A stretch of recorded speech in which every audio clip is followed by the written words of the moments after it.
Aloha, great job today. Remember, going with those thingy exercises, we're doing downstrokes and we're not trying to go really, really fast. We're trying to go at about this beat. 1, 2, 3, 4, 1, 2, 3, 4. Remember when you get to your next note, the idea is to keep your fingers on the fretboard and then play upwards. That fourth one might be a little hard, so yeah, lift that finger and get to it. But the idea is to go kind of slow and make sure every single one of these notes is ringing out loud and clear. The concept is the thinner the string gets, the easier it is to play it. But we want to stay right in the middle and play pointy notes that feel like they're going right over the top. Not overwhelmingly doing it, but we don't just want to lay like a flat chord. I mean, that works, but the idea is we want to have a combination of these, and we don't just want one finger to go up. We want to be able to utilize fingers that fall on certain frets, and then when we get all the way there, go all the way back to the beginning. After doing this for 5 minutes each day for 3 or 4 days, you're probably going to be at this speed. Might still have a couple missed notes like that. When going through this, we want to do all these downstrokes making connection. Remember, getting all the way through this isn't the goal. The goal is to make each note come out nice and solid. When you get all the way to the top, definitely do your downstrokes and then go all the way down to the bottom and start again. In 5 minutes, if you go at that speed, you should be able to do that at least 8 times, maybe 9 times. By doing that every day for 7 days, you get better at it. By the 6th day, right before you come back and see me, try doing the same notes going upwards, but play an upstroke for the note rather than doing a downstroke, and do them all as upstrokes. The attention to detail will keep you going on these notes. Don't go this fast, but I'm just getting through them to show you. It'll give you attention to detail so you have a little bit more juxtaposition about where these fingers are going.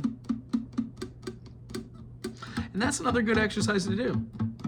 Just mute them. Get used to doing those notations on there. 1, 2, 3, 4, 1, 2, 3, 4, 1, 2, 3, 4.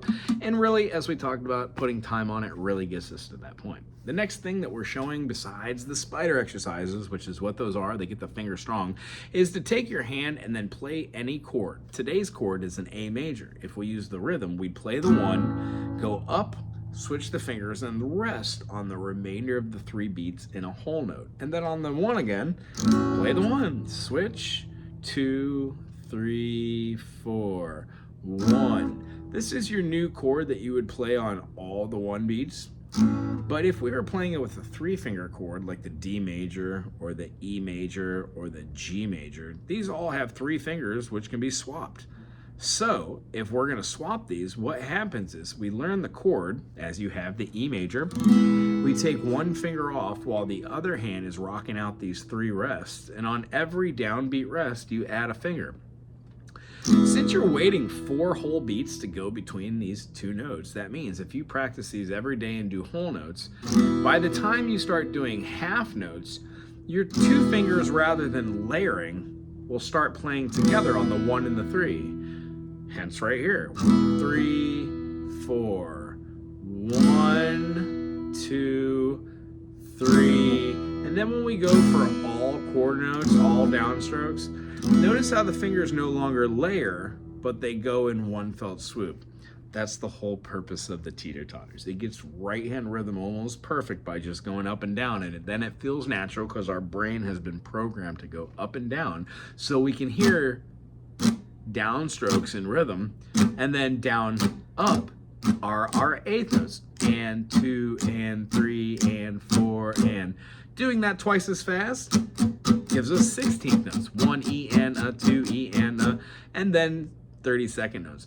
1 E and a 2 E and a 1 E and a 2 E and a, or 64th notes. 1 E and a 2 E and a 1 E and a 2 E and a, or if I dare say, you could keep going, but then it becomes inaudible, especially on a guitar, stuff like that. So for this week, practice your chord of D major, your chord of E major, your chord of A major, and practice your chord of E minor, your chord of A minor, and the new chord I'm going to throw you at, that we didn't see, but it will be here, is we're going to take that D note and keep it. So take the hand that you generally strum with and touch your finger, the 3rd finger. These 2 notes right here, you want that note in a D minor, so we're going to move that finger there, but with this open finger now, we're going to play the F, that note right there. Here's why it's important. The spacing you have of your first and your second finger while playing an E major and then while playing an A minor is the same spacing you would want to have hypothetically that you play when you do a D minor. Except you're not going to move the whole shape because that doesn't sound good. However, moving that third finger out does. So we learned E major, A minor, and then D flat augmented or D minor. Woo! Try that this week. Use our teeter-totter. 1, 2, 3, 4. It'll be hard. 2, 3, 4. 2, 3, 4. Over and over and over again. Practice is in the practice of practicing. Great job seeing you this week. Next week, being that's going to be your last one, we're going to put that capo on the guitar. I'm going to show you the guitar chords for the song that you like to listen to. And then we're going to go from there. We're going to work on that song every time we meet after that for 10 minutes. And then we're going to do a quick review in the beginning and work on your spider exercises. And I want to start the process of showing you how to use individual note notation. Now, this won't be needed for the certain project that we're doing right here. However, knowing these things is the next level of spider exercise. We no longer go up in minor seconds, but we go up in a pattern of a whole step, half step, whole step, whole step, whole step, half step. Now, if this is over your pay grade over your head, don't worry. Forget everything I just said. We'll talk about it later.